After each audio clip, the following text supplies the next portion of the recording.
Hey everybody, what's going on? Gigs here with some Diablo Immortal. I wanted to share with you how I beat Skarn with a wizard. I've talked to some other people that were using some other classes and they say like he's not really that bad, he's tough, but I had a really hard time doing it with the wizard. I had to make a lot of adjustments and it took a good bit of practice, but we finally get it. So I'm going to show you the run and I'm going to talk over the run when we get to that point. But first I wanted to show you the gear that I have set up, the skills that I'm using, and then when we get into the fight, we'll talk about his patterns and how I kind of took advantage of his patterns with the skills that I'm running. This is, of course, not the only way to do it with a wizard. So if you're running a wizard and you did it differently and you want to share how you did it in the comments, that would be super dope. I'm just going to show you how I did it and hopefully it'll help some of you get through it. So we do have all legendary gear. I was level 60 when I did it. I just recently did it. We've got Mask of Illusions. I'll just click through my gear real quick and let you get a quick look at everything I'm wearing. And then we'll get into the skills, and we'll talk about how my skills are being affected by some of my gear, and then we'll go from there. Okay, I got this little ridiculous charm on. I don't know. I was just leveling up a charm, still figuring all this out. And then I don't know that this stuff matters a ton. It's just random rare gear that you'll come across as you play. And then these I got after the fight, but I was wearing these. Okay, so just standard rare gear over here, and then we were rocking legendary gear there. As far as my skills go,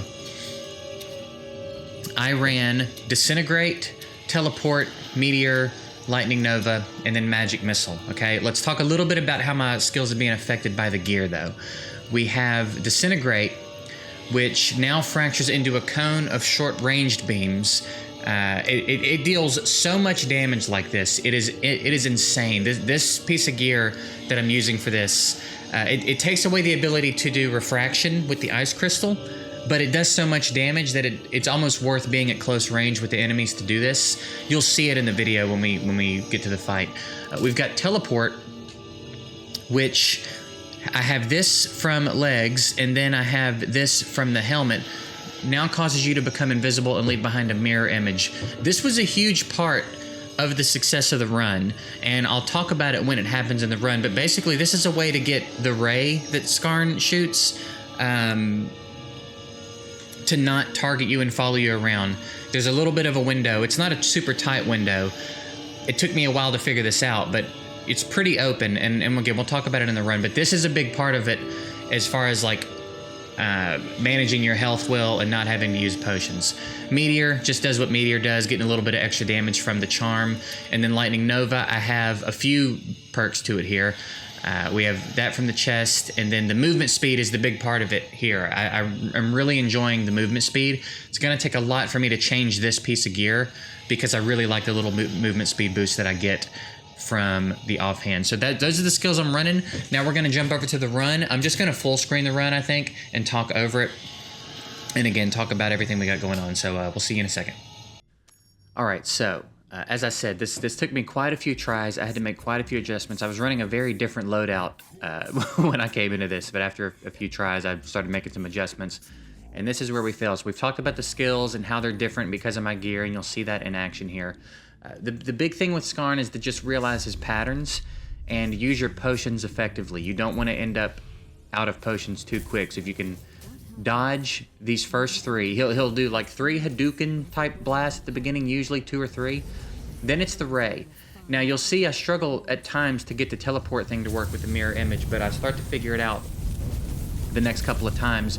Basically what you want to do is teleport from within his line of sight to out of it, and you've got about a second or two of a window like that, and then he'll focus the mirror image and you don't have to take that initial damage from the ray.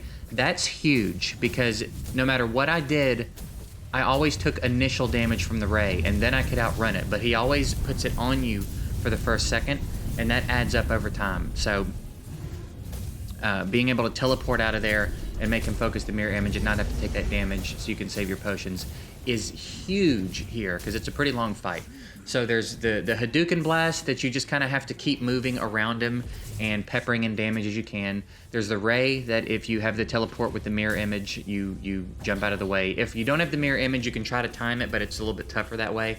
And then he'll kind of stand still and charge up, and that's when I run up and hit him with Disintegrate, and I drop a meteor on him. I probably could have dropped more meteors on him throughout the fight because the cooldown is not so bad.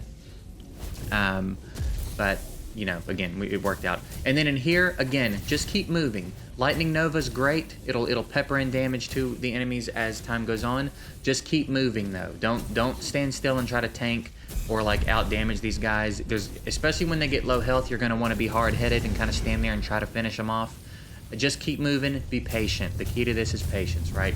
So you'll see here, we drop Meteor on him, we hit him with Disintegrate. Here it's pretty safe because he hasn't summoned a bunch of the minions yet that are doing damage. A little bit later in the fight, you can't stand still as long. So you gotta, again, just be patient, use your magic missile, do what you can. There, you see we've kind of figured out the teleport. Again, like as he kind of starts to stand up straight, that's when you can go ahead and teleport. And I just like to teleport through him so that there's a mirror image right in front of him where he's looking, and I'm right behind him, and I'm generally pretty good, right? Now, he's gonna do this a few times, right? He summons the minions, and it's fine. Just keep moving. Be patient, be patient, be patient. That's the best thing I can give. If you have a similar loadout to me where like Lightning Nova gives you the speed boost, if you find yourself stuck in those guys' whirlwind, just Lightning Nova out of it. You can outrun them if you Lightning Nova. Drop meteors, you know. Don't overcommit to Disintegrate. It's very tempting because the damage is so high, especially with this cone of rays thing that we have instead of the ray. And you would think Ice Crystal with Refraction would be good, but again, if you're stationary, it's just bad news. This whole fight, if you're stationary, you're going to be in trouble. So you have to keep moving, and when you're using Refraction and Ice Crystal and stuff, you can't be moving, and it's just really bad. The damage adds up real quick. So it's better to just be patient, move around, stick and move. Be careful of that when you kill the minions. Again, not too hard to dodge. Kind of screwed up the teleport there, but it's all good. Now, next, we're going to, I believe the next thing that he does, the next event that he does is when he splits into 4. This is tough. When he splits into 4 is real tough. So there's a couple of tips I can give you about this part as well that will hopefully help you out. It shouldn't be too much longer before he does it. I think when we get him closer to 200,000 is when he'll do it. But like here, we're able to put so much damage in when we're able to stand still and do it. All right, now he's gonna split into 4. See that he's got a red circle under him. What you have to do here is find the true Skarn, quote unquote, and kill him within 8 seconds. It's tough. The one with the red circle under it is the real Skarn. Okay. So you have a couple of seconds to get to him and put in damage before they start damaging you. So the more damage you can do to him before they start damaging you, the better, because when they start damaging you, holy hell is it tough. So try to have a meteor available, try to have Disintegrate available. When you see the red circle under one of the Skarns, drop a meteor on him, unload Disintegrate in him the best you can. And in my experience, I would tank a little bit of damage to get through it because I still have my potions, right? But it's tough. I mean, you see they're all doing that ray, and that ray is tough. I wasn't able to kill him in 8 seconds, which is really, really tough. I wish that window was a little bit longer. Wish it was open a little bit more. So there I knew I wasn't going to kill him, so I just killed some time by running around. And then here I just kind of, my damage versus your damage, because I was frustrated. I was frustrated about dealing with that. And then here, I mean, if you think my butthole's not so clenched, because the run before this, I got him down to 74,000 and then ended up dying. And then here, I just like, screw it. I'm going all in. We're committing. And we got it. So, again, his patterns are just run around, stick and move through the red Hadouken type blast that he does. Try to set up a teleport mirror image if you've got that piece of gear so that he'll focus that. If you don't, again, just try to time the teleport a little bit better and avoid the ray. When he stands still and charges up, hit him with a meteor, hit him with Disintegrate. When the minions come, run around, stick and move, and just be patient. Use your Lightning Nova a lot because that'll pepper in damage as you run around. And then when he splits into the 4, find the one with the red circle under him, drop a meteor, drop a Disintegrate, and again, try to avoid standing still. That's the big thing about this fight, is we're so squishy as wizards that we just can't take a lot of damage, and those 3 potions really don't go very far in this fight. And there's not a ton of health globes either in my experience. So when they land, leave them there unless you absolutely need them. Try to avoid running over them because they'll stay there. try to supplement your potions with those, okay? But other than that, that's it. So hopefully this helps somebody, gives you at least a little bit of a blueprint you can follow to get through this boss, and then when you're there, you're there. So if it helped, again, you know, like the video, subscribe, all that stuff. And if you did it a different way with a wizard and you want to leave some comments below on how you did it, that would be super dope. So I appreciate you guys watching. Hope it helps, and we'll see you in the next one.